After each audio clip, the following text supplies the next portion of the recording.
Hello students, good morning. आज हमको और भी प्रॉब्लम सॉल्व करने हैं। इन आवर प्रीवियस लेक्चर हमने वो एनर्जी, रेडियस और वेलोसिटी के रिलेटेड क्वेश्चन सॉल्व किए थे। आज हम इलेक्ट्रॉनिक ट्रांजिशन जब होता है तो एनर्जी एब्जॉर्ब होती है या रिलीज होती है, तो उसको कैसे कैलकुलेट करेंगे, इसके रिलेटेड थोड़े बहुत सम सॉल्व करेंगे। आज की बात करें तो यहाँ पे एक क्वेश्चन मैंने लिख के रखा है कि find the frequency of the photon emitted during transition of n is equal to 4 energy level to n is equal to 2 energy level in hydrogen atom. मतलब क्या कैलकुलेट करना है मुझे? फ्रीक्वेंसी। अब ऐसे क्वेश्चन सॉल्व करने से पहले जो थियरी मैंने आपको करवाई थी उसको थोड़ा मैं रिवाइज करवा देती हूँ। और ये है हमारा nucleus.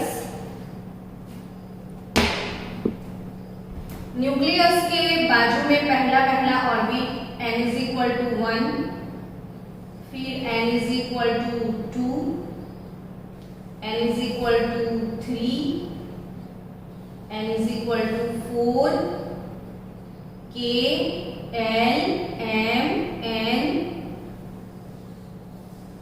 o, n is equal to 5। यहाँ पे आपको क्या समझना है कि इलेक्ट्रॉन अगर फर्स्ट ऑर्बिट में है तो n is equal to 1 lower energy orbit है। अब यहां पे ट्रांजिशन होने वाला है n is equal to 1 to n is equal to 4, यानी कि फर्स्ट ऑर्बिट से मुझे फोर्थ ऑर्बिट में जाना है। इलेक्ट्रॉन को फर्स्ट ऑर्बिट से कहां जाना है? फोर्थ ऑर्बिट में, यानी कि लोअर एनर्जी से उसको हायर एनर्जी ऑर्बिट में जाना है। तो अगर 1 से लेके 4 तक जाना है तो इलेक्ट्रॉन को एनर्जी एब्सॉर्ब करना पड़ेगा। तो n is equal to 1 n is equal to 1 to n is equal to 4 वाला इलेक्ट्रॉनिक ट्रांजिशन है 1 से 4। तो लोअर टू हायर, तो इलेक्ट्रॉन को एनर्जी एब्सॉर्ब करना पड़ेगा। लेकिन अगर 4 टू 1 है तो यहां पे आप अच्छे से समझो, 4 टू 1 है यानी कि उसको फोर्थ लेवल से फर्स्ट लेवल में वापिस आना है। एक्साइटेड स्टेट से वो ग्राउंड स्टेट में आएगा तो वो एनर्जी रिलीज करेगा। तो कौन कौन से ट्रांजिशन में एनर्जी एब्सॉर्ब होता है और कौन कौन से ट्रांजिशन में एनर्जी रिलीज होता है, वो आपको समझना पड़ता है।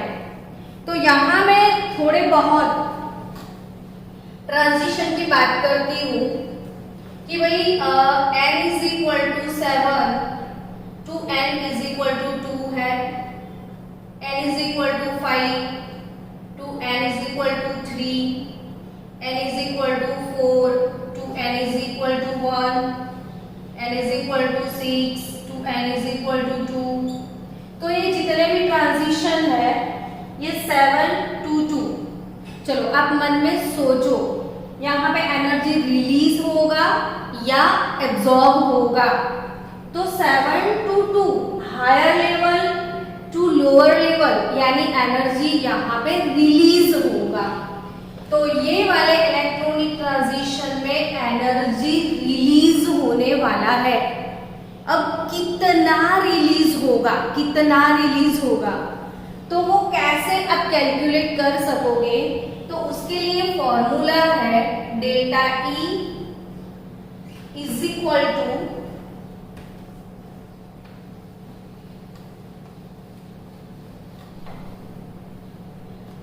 ट्रांजिशन के लिए फॉर्मूला है delta E is equal to R H into Z square into bracket 1/ni square minus 1/nf square. ये वाला फॉर्मूला आज आपको मेमोराइज करना है। तो यहाँ पे डेल्टा ई क्या है? तो एनर्जी रिलीज्ड और absorbed during any electronic transition.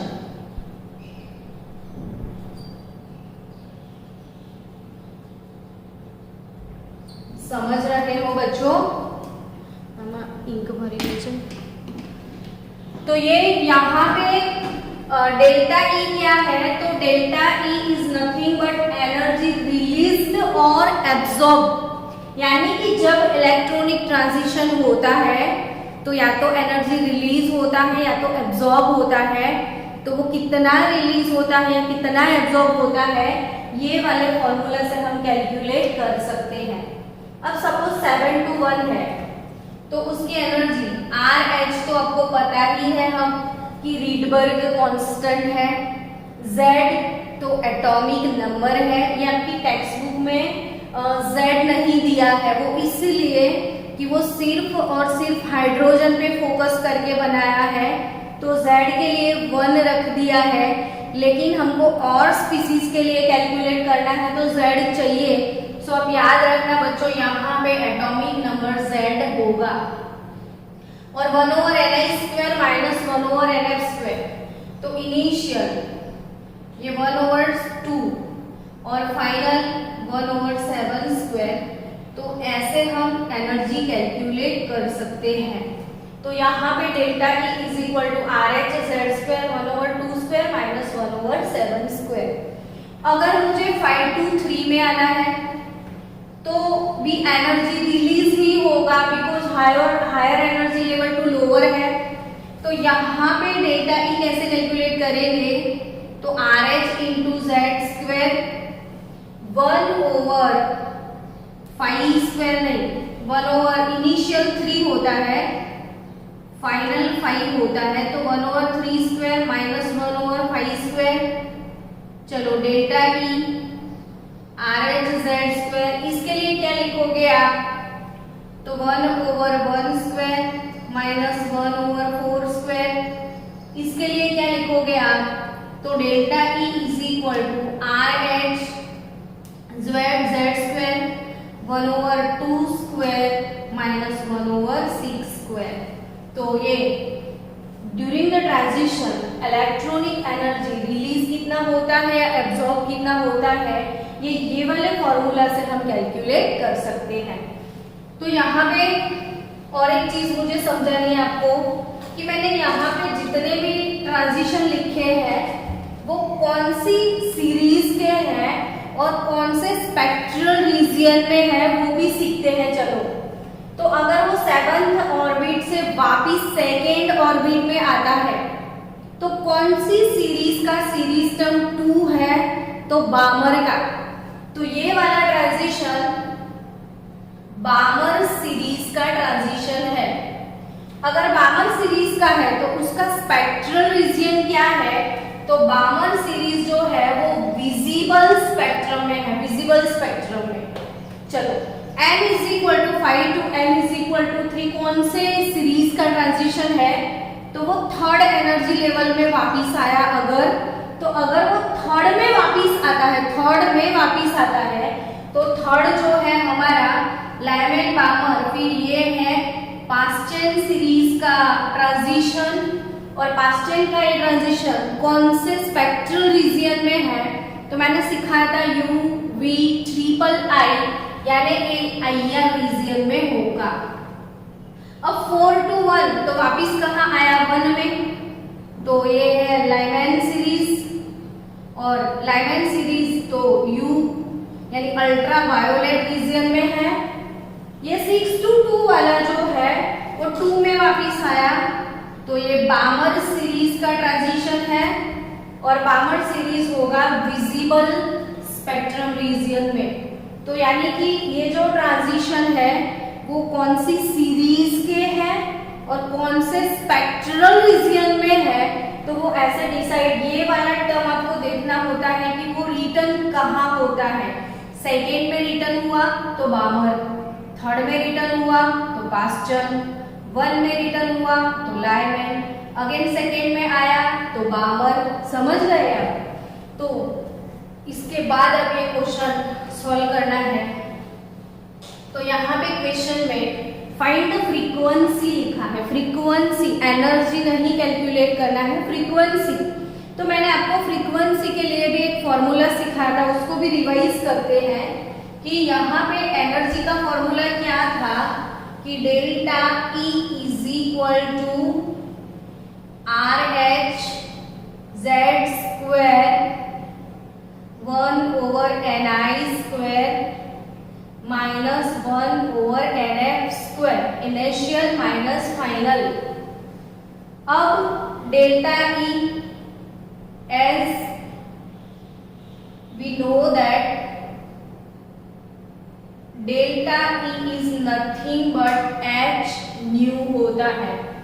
Energy of photon h nu होता है। तो h nu कैसे कैलकुलेट करते हैं? तो यहाँ पे h nu is RH Z square 1/Ni square minus 1/Nf square. So nu that is nothing but our frequency। आपको जो फ्रीक्वेंसी कैलकुलेट करना है उसको ही तो हम न्यू बोलते हैं। तो न्यू यानी RH upon H Z square 1/Ni square minus Nf square. तो यहाँ पे जो RH अपॉन H का वैल्यू है वो हो जाएगा 3.29 into 10⁻15 into Z square 1/Ni square minus 1/Nf square. और ये वाले इक्वेशन को हम बोलते हैं रीड्स इक्वेशन। ये किसका इक्वेशन है बच्चों? रीड्स का इक्वेशन है। तो it is reads equation, reads equation. So यहाँ पे मुझे फ्रीक्वेंसी कैलकुलेट करना है। तो ये रहा फ्रीक्वेंसी का equation. So nu is equal to 3.29 into 10⁻15, इसका यूनिट फ्रीक्वेंसी का है हर्ट्ज, इंटू ब्रैकेट Z, तो वो हाइड्रोजन एटम है, इसका Z1 है, तो यहाँ पे मैंने 1 डाल दिया। अब 1/, ये इलेक्ट्रॉनिक ट्रांजिशन है हमारा 4 to 2, तो यानी 1/2 स्क्वायर माइनस 1/4 स्क्वायर। सो यहाँ पे 3.29 इंटू 10⁻15 1/4 माइनस 1/16। सो इसको सिंप्लीफाई कैसे करोगे? तो 16 यहाँ पे और -4 इसको डायरेक्टली लिख दो। LCM 16 निकलेगा वैसे, बट वो LCM की झंझट में नहीं पड़ना है। तो सीधा ये 16 1 जा 16 minus 4 1 4 divided by 16 into 4। 16 minus 4 divided by 16 into 4, so it is 12 divided by 16 into 4, सो 4 3 12। तो ये हो गया टोटल 3.29 इंटू 10⁻15 और 3 डिवाइडेड बाय 16। तो इसको 3.29 इंटू 3 करके 16 से हम डिवाइड करेंगे। तो आंसर 3.29 इंटू 3 डिवाइडेड बाय 16 करो, तो आंसर है 0.616 इंटू 10⁻15 हर्ट्ज। अब इसको साइंटिफिक नोटेशन में कन्वर्ट करना है। तो ये वाला डिजिट मुझे यहाँ पे लेना है, तो 6.16 हो गया। तो ये डिजिट मुझे ऐसे शिफ्ट करना है, मैंने एक ही डेसिमल शिफ्ट किया, एक ही डेसिमल मतलब एक ही डिजिट मैंने शिफ्ट किया, एक प्लेस शिफ्ट किया, तो 10⁻⁻1 इंटू 10⁻15 हो गया, तो 6.16 इंटू 10⁻14 हर्ट्ज फ्रीक्वेंसी है। चलो पोज करता सीख तू। Okay, next problem number 2। उसको आराम से पढ़ते हैं, धीरे धीरे समझते हैं। Calculate the wavelength of the emitted radiation when electronic hydrogen atoms returns from the orbit n is equal to 4 to n is equal to 2। यानी कि यहाँ पे इलेक्ट्रॉन कहाँ से कहाँ रिटर्न होता है, 4 to 2। हमारा इलेक्ट्रॉनिक ट्रांजिशन है n is equal to 4 to n is equal to 2। Electronic transition कौन सा है, यहाँ पे n is equal to 4 to n is equal to 2। तो कैलकुलेट क्या करना है, मुझे क्वेश्चन से ये पता चला कि यहाँ मुझे कैलकुलेट करना है वेवलेंथ, यानी कि लैम्बडा फाइंड करना है। तो लैम्बडा कैसे फाइंड करेंगे, तो we have formula delta E is equal to RH into Z square 1 initial minus final. अब RH का वैल्यू है 2.80 इंटू 10⁻⁻18। एटॉमिक नंबर Z, तो ये हाइड्रोजन एटम का है, यहाँ पे मेंशन नहीं किया था, ये रहा हाइड्रोजन एटम। हाइड्रोजन एटम का Z1 हो गया। अब इनिशियल हम Ni2 लेंगे और फाइनल वाला F रखेंगे, तो यहाँ पे 1/2 square minus 1/4 square, 2.18 into 10⁻⁻18 1/4 minus 1/16। अब इसको अभी हमने कैलकुलेट किया था जस्ट पहले, 1/4 माइनस 1/16, तो सीधा मैंने डायरेक्ट कर लिया था 16 माइनस 4/16 इंटू 4 यानी कि 12, 16 इंटू 4 यानी 3/16, तो 2.80 इंटू 3/16 इंटू 10⁻⁻18 जूल, क्योंकि एनर्जी है और एनर्जी यहाँ पे RH जो रिडबर्ग कांस्टेंट है वो जूल में है। एनर्जी का यूनिट आ गया आपका जूल पर एटम होगा ये। 2.18 तो 0.408 इंटू 10⁻⁻18 जूल यहाँ पे आपके पास एनर्जी है।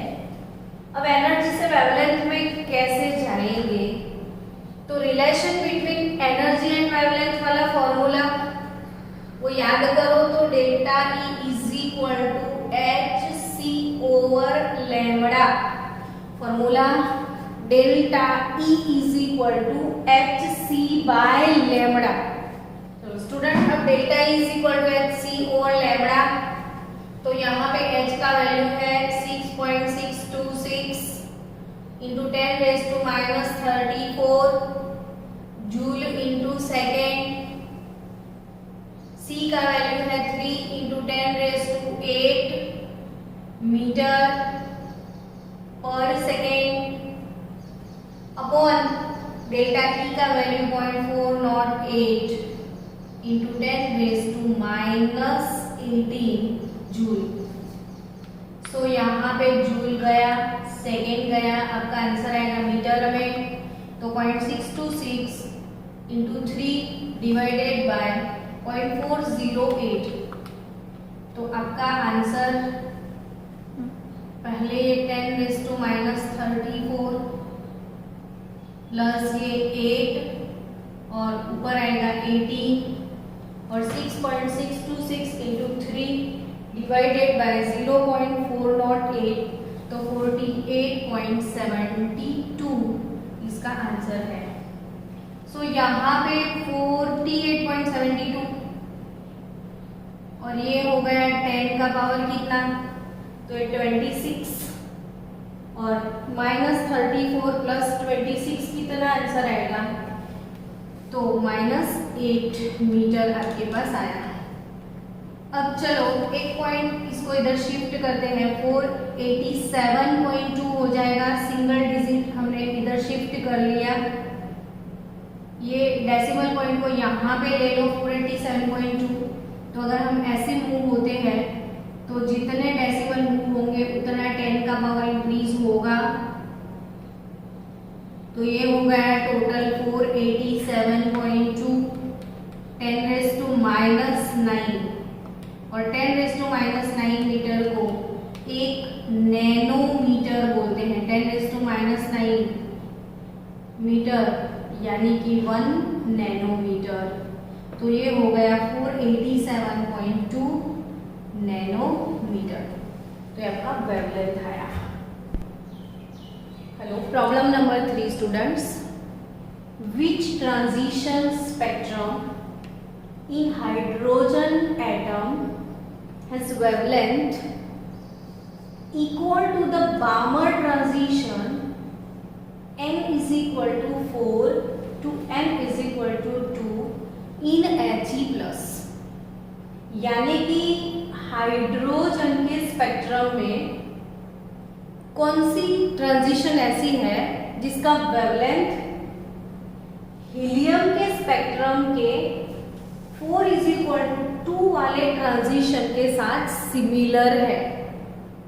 बच्चों यहाँ पे आपको ये समझना है कि हाइड्रोजन का जो स्पेक्ट्रम होगा, उसकी जो स्पेक्ट्रल लाइन होगी, उसके जो ट्रांजिशन होंगे वो हीलियम से अलग होंगे। सबके स्पेक्ट्रम अलग अलग होते हैं, जस्ट लाइक फिंगरप्रिंट। तो यहाँ पे कंपेयर करना है कि हाइड्रोजन का ऐसा कौन सा ट्रांजिशन है जो हीलियम के ट्रांजिशन के साथ सिमिलर वेवलेंथ का है। तो यहाँ पे आपको जो क्वेश्चन में दे दिया गया है, बामर ट्रांजिशन दिया हुआ है। तो सबसे पहले हम इसका वेवलेंथ कैलकुलेट करते हैं। बामर ट्रांजिशन फॉर He+, ये बामर फॉर He+ हम कैलकुलेट कर लेते हैं। बामर में तो फॉर्मूला भी दिया हुआ है वेव नंबर का, जो आप भूल गए हो। तो वेव नंबर का बामर का फॉर्मूला है न्यू बार = 109,678 into Z² into bracket 1/2² -1/final square. ये बामर ट्रांजिशन का वेव नंबर का फॉर्मूला बामर अंकल ने दिया हुआ है। तो ये बामर का फॉर्मूला है। तो यहाँ पे ये फॉर्मूला जस्ट फॉर रिवीजन मैंने लिखा है, लेकिन न्यू बार वेव नंबर न्यू बार तो ये 1/, वेवलेंथ से मिल जाएगा। सो यहाँ पे for He+ 1/λ is equal to RH into Z² into bracket 1/Ni² minus 1/Nf²।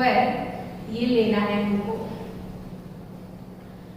तो जब भी ऐसे वेवलेंथ वाले क्वेश्चन आए, ट्रांजिशन और वेवलेंथ, तो ये वाला फॉर्मूला भी आप अप्लाई कर सकते हो कि 1/λ is equal to RH Z² 1/Ni² minus 1/Nf²। So guys, RH Z² ये ट्रांजिशन कौन सा है, तो n is equal to 4 to n is equal to 2। तो बामर ने फिक्स बोल दिया है, यहाँ पे इनिशियल 2 ले लो आप और फाइनल आपको 4 लेना है। और एटॉमिक नंबर Z जो है वो हीलियम के लिए उसका एटॉमिक नंबर Z2 होता है। तो यहाँ पे Z जो है वो 2² लगा लो। तो RH इंटू 4 इंटू ये, अब तीसरे क्वेश्चन में भी सेम ट्रांजिशन है अपना, तो अगेन अब तो हम सॉल्व नहीं करेंगे, 3/16 हमारा याद भी हो गया है, तो 1/λ RH इंटू 3/4 हो जाएगा, equation number 1। Now for hydrogen atom, तो अब हाइड्रोजन एटम के लिए फॉर्मूला है 1/λ RH, हाइड्रोजन एटम का Z जो कि है 1 है, यहाँ पे हम लिखेंगे 1/ni² माइनस 1/nx², तो ये हो जाएगा equation number 2। So here comparing equation 1 with 2, क्यों कंपेयर करना है भाई, तो क्वेश्चन में बोल दिया है कि transition spectrum has wavelength equal to the Balmer wavelength, so यहाँ पे बामर वेवलेंथ के साथ इक्वल है, so comparing equation 1 and 2, so 1/λ is equal to RH ये तो कॉमन हो गया, तो यानी बचा क्या, तो 3/4 is equal to 1/ni² minus 1/nf²।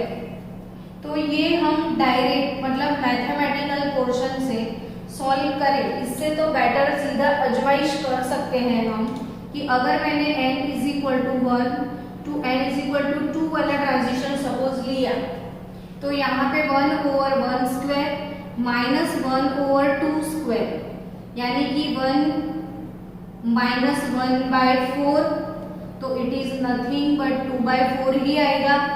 तो सीधा आप एज्यूम कर सकते हो कि ये वाला ट्रांजिशन कौन सा होगा, तो n इज इक्वल टू 1 और 2, ये 1 से 2 जाएगा तो वेवलेंथ नहीं मिलेगा, तो n is equal to 2 to n is equal to 1। So our transition is n is equal to, यहाँ पे 2 to 1 वाला जो ट्रांजिशन है हाइड्रोजन स्पेक्ट्रम का, तो ये वाले जो ट्रांजिशन की जो स्पेक्ट्रल लाइन है उसका वेवलेंथ यहाँ पे बामर में 4 to 2 के साथ मैच करता है। हाइड्रोजन का 2 to 1 वाला ट्रांजिशन जिसकी वेवलेंथ बामर के 4 to 2 के साथ इक्वल है, तो ये प्रॉब्लम सॉल्व हो गया। चलो next problem. Okay, next problem student, if the wavelength of the first line of the Balmer series of hydrogen atom is 656.1 nanometer. If the wavelength of the first line of the Balmer series of hydrogen atom is 656.1 nanometer, then calculate wavelength of the second line of the series would be. तो यहाँ पे बामर series का जो first line है, बामर series का जो first line है उसका वेवलेंथ आपको दिया गया है, और बामर सीरीज का सेकेंड लाइन का वेवलेंथ आपको कैलकुलेट करना है। चलो इस क्वेश्चन को अभी साइड पे रखिए। अगर आपको कभी कोई ऐसा क्वेश्चन आ जाए कि कैलकुलेट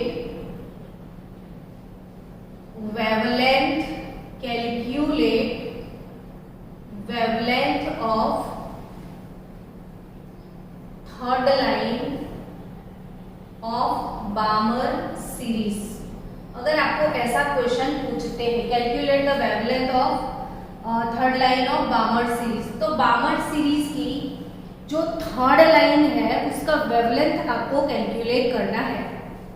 तो आपको फॉर्मूला अप्लाई करना है। पहले ये सोचो कि बामर सीरीज याद करो। मैं फिर से आपको याद करवा दूं, मैंने आपको एक टेबल बना के सिखाया था कि लाइमैन, बामर,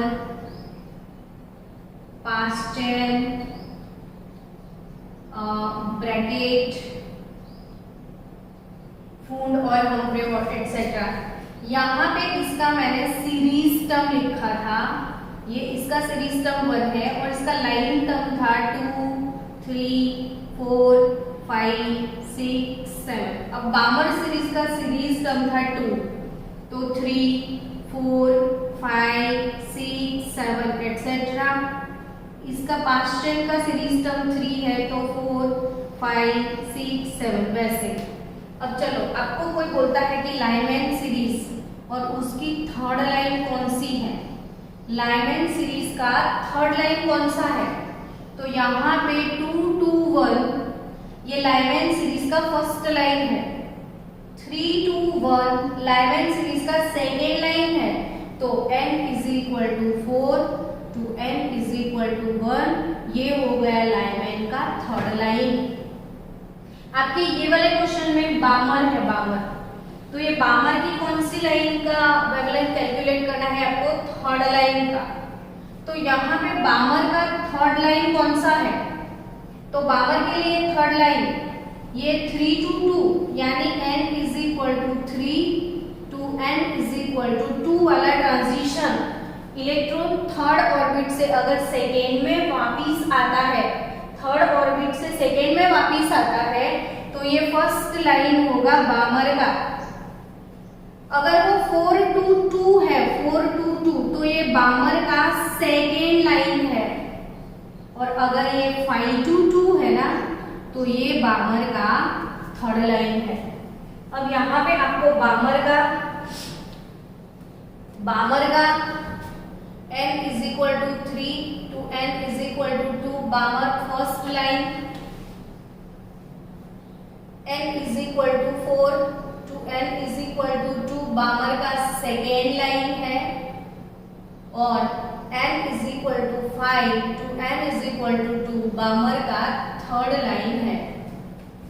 हमको यहाँ पे कैलकुलेट करना है वेवलेंथ ऑफ थर्ड लाइन, तो फॉर्मूला है nu bar is equal to लिख सकते हो आप 1 over lambda RH Z square into bracket 1 over Ni square minus 1 over NF square. So यहाँ पे RH का वैल्यू डाल दो, Z उसका 1 है अगर हाइड्रोजन है तो, और इसका थर्ड लाइन है ये वाला ट्रांजिशन, तो 1/2 square minus 1/5 square, 1/2 square minus 1/5 square. तो यहाँ से आपको 1/2 स्क्वायर माइनस 1/5 स्क्वायर को सिंप्लीफाई करोगे तो लैम्बडा आपको बामर सीरीज का मिल सकता है। सो अगर ऐसे क्वेश्चन आते हैं कि calculate the wavelength of third line of बामर series, तो ऐसे आप कैलकुलेट कर सकते हो।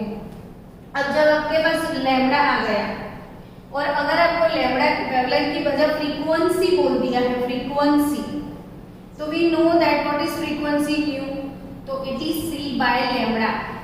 तो अगर आपके पास लैम्बडा है, वेवलेंथ है, तो वेवलेंथ के हिसाब से आप फ्रीक्वेंसी भी कैलकुलेट कर सकते हो। तो यानी कि यहाँ पे फ्रीक्वेंसी पूछा है या वेवलेंथ पूछा है, तो ऐसे आप ये वाले क्वेश्चन सॉल्व करोगे। अब आपको ऊपर वाला क्वेश्चन सॉल्व करना है कि calculate if the wavelength of the first line of the बामर, तो फर्स्ट लाइन ऑफ बामर, तो बच्चों ये कौन सा ट्रांजिशन है, फर्स्ट लाइन ऑफ बामर वाला, तो first line of Balmer n is equal to 3 to n is equal to 2 वाला ट्रांजिशन है हमारे पास। तो ये first line of Balmer n is equal to 3, first line of Balmer n is equal to 3 to n is equal to 2। तो यहाँ पे formula apply करेंगे 1 over lambda is equal to RH Z square, hydrogen atom बोल दिया तो Z हमारा 1 हो गया, अब 1 over 2 square minus 1 over 3 square. अब इसको सिंप्लीफाई कर लेते हैं, 1 ओवर 2 स्क्वायर यानी कि 1/4 माइनस 1 ओवर 3 स्क्वायर यानी 9, तो ये 9 माइनस 4, ये इसको सीधा इससे मल्टीप्लाई करो, इसको इससे मल्टीप्लाई करो तो 9 4 जा 36, यानी ये आ गया अपना 5/36। So 1 over lambda is equal to RH into 5/36, ये है wavelength for one line single line. अब फर्स्ट लाइन का जो वेवलेंथ है हमारे पास वो है 1/656.1। तो यहाँ पे 656.1 is equal to RH into 5/36। So इसको अभी पेंडिंग रखो, कुछ करेंगे, कैलकुलेट मत करो। आसानी से बहुत सारे टर्म्स ऐसे हैं जो कैंसल आउट हो जाएंगे। So now go for second line. तो अगर second line of बामर, second line of बामर, तो सेकेंड लाइन कौन सा है बामर का, तो n is equal to 4 to n is equal to 2 और इसकी वेवलेंथ मुझे कैलकुलेट करनी है। So 1/λ is equal to RH 1/2 square minus 1/4 square. So 1/λ is equal to RH 1/4 minus 1/16 हो गया। सो 1/4 माइनस 1/16, इसको डायरेक्ट अभी ये तो व्हाट फेवरेट है ना आपका, बहुत बार कर चुके हो। 16 माइनस 4 डिवाइडेड बाय, तो 3/16 वाला फंडा है अपना। तो 1/λ RH इंटू 3/16 हो गया। अब चलो RH का जो वैल्यू है ये यहाँ से हम डाल देते हैं ताकि हमको फायदा हो जाए। यहाँ पे RH क्या होगा, तो RH का वैल्यू हो जाएगा 36 अपॉन 656.1 इंटू 5। मैंने इसको यहाँ पे शिफ्ट कर दिया, जो RH मुझे मिल गया मैं इसमें डाल दूँ। तो 1/λ स्क्रीन आ तो 1/λ यहाँ पे RH का वैल्यू मैंने इनपुट कर दिया 36 656.1 इंटू 5 और इंटू 3/16। तो यहाँ पे 1/λ क्या मिलेगा आपको, तो चलो मैं इसको लैम्बडा ही बना देते हैं सीधा। तो ये इनवर्स ले लो आप, तो 656.1 into 5 into 16 divided by 36 into 3। तो वेवलेंथ आप मल्टीप्लाई करो, ये सब आपका काम है, कर दो तो आपको मिलेगा 486। आपका आंसर होगा कितना आवे छे आंसर 486 नैनोमीटर। तो one of the very nice question here. अब next problem, next problem, the ionization enthalpy of hydrogen atom is 1.312 into 10⁶ joule per mole. The energy required to excite the electron in the atom n is equal to 1 to n is equal to 2. तो यहाँ पे energy required to excite the electron in the atom 1 to 2, यानी कि first orbit से electron को excite करके second orbit में भेजना है। फर्स्ट ऑर्बिट से कहाँ जाना है, सेकेंड ऑर्बिट में। तो एनर्जी एब्जॉर्ब करना पड़ेगा, तो वो एनर्जी कितना होगा, ये क्वेश्चन है यहाँ पे कि भाई the energy required to excite the electron in the atom 1 to 2 level. But कुछ ना कुछ टिप्स दिया है कि आयोनाइजेशन एंथैल्पी। अब वो क्या होता है ये समझते हैं कि अगर मेरे पास चलो सोडियम है, तो सोडियम जो गैसियस न्यूट्रल एटम है वो अगर एक इलेक्ट्रॉन लूज करेगा तो सोडियम प्लस बन जाएगा। यानी कि कोई 1 mole gaseous neutral atom 1 mole gaseous neutral atom 1 mole electron lose करने के बाद 1 मोल कैटायन प्रोड्यूस करेगा। तो उस वक्त उस उसको जो एनर्जी चाहिए, यानी यहाँ पे एनर्जी एब्जॉर्ब होता है, आई मीन टू से minimum energy required to remove an electron from one mole gaseous neutral atom to form one mole gaseous cation.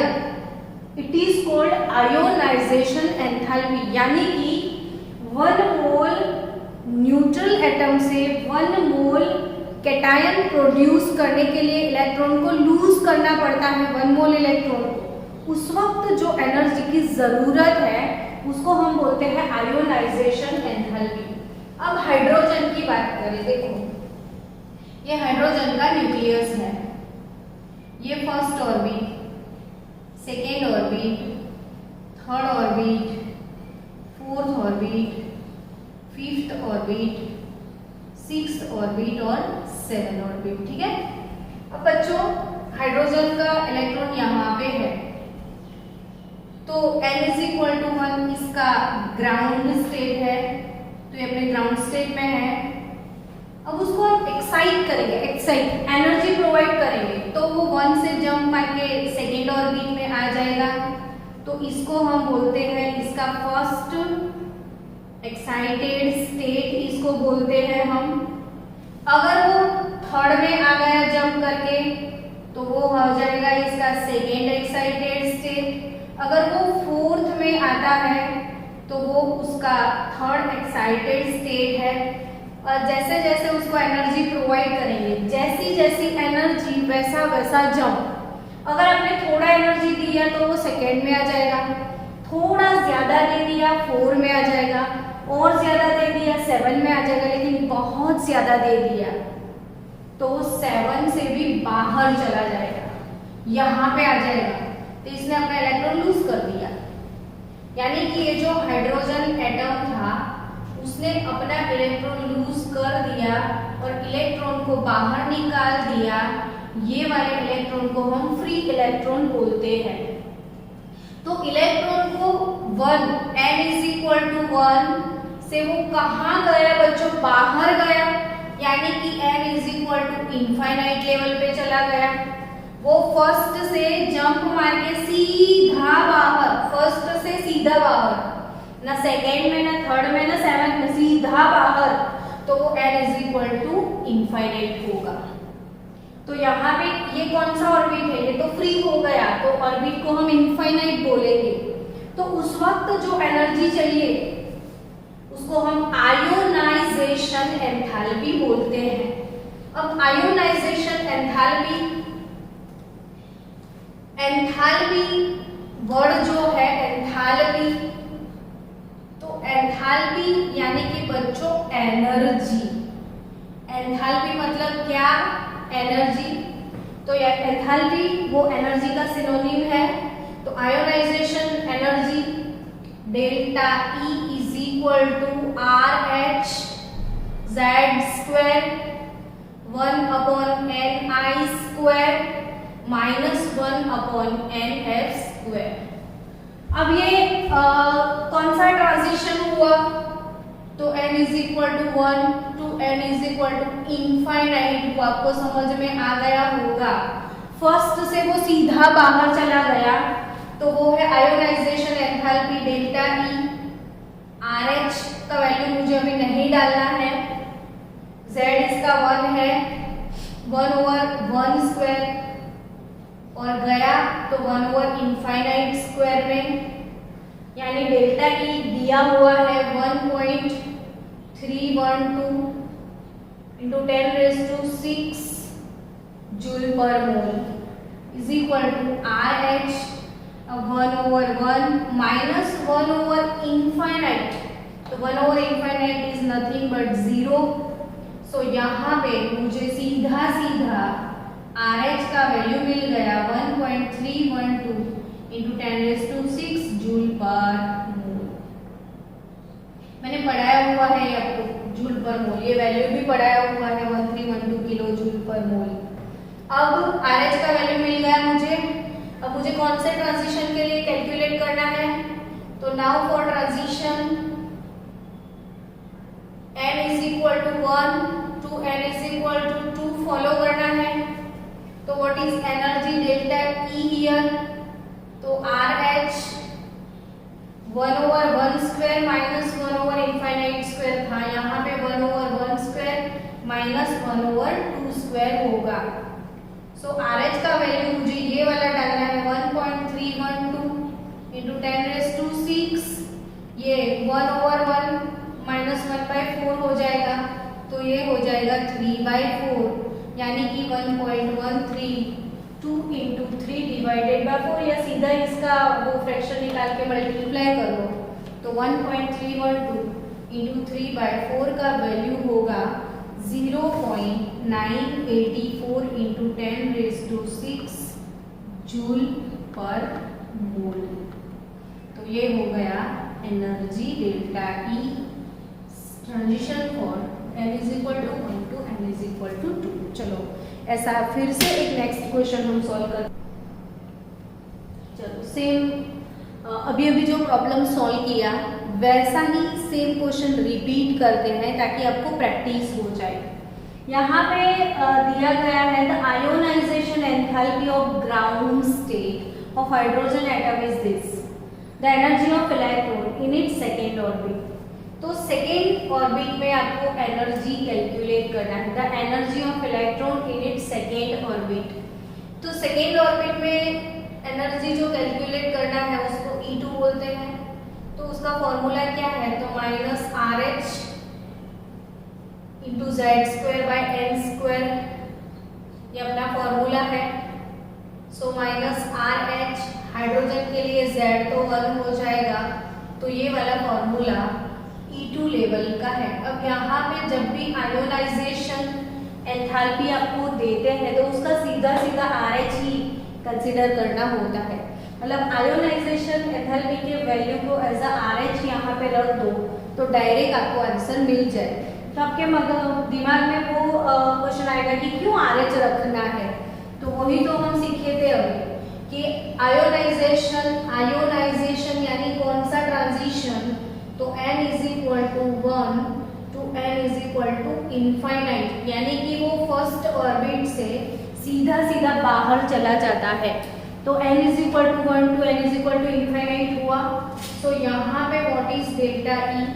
तो RH Z तो 1 ही होगा, तो 1/1 स्क्वायर माइनस 1/इनफाइनाइट square. So guys delta E is equal to RH, और ये पूरा term useless हो गया, 1/1 माइनस 0, तो ये डेल्टा E सीधा क्या हो गया? RH हो गया ना। तो यहाँ से ये समझना है कि जब भी आयोनाइजेशन एंथैल्पी आपको प्रोवाइड करते हैं वो RH इतना ही होता है। तो यहाँ पे सीधा RH का वैल्यू डाल दो आप, तो RH यानी डेल्टा E और डेल्टा E यानी आयोनाइजेशन एंथैल्पी, और वो है 2.18 इंटू 10⁻⁻18 जूल अपॉन n² यानी 4 स्क्वायर। तो 2.18 सीधा ये तो कर सकते हो आप, तो 0.4520, तो 44545 इंटू 10⁻⁻18 जूल आपका आंसर होगा। तो चलो मिलते हैं नेक्स्ट लेक्चर में।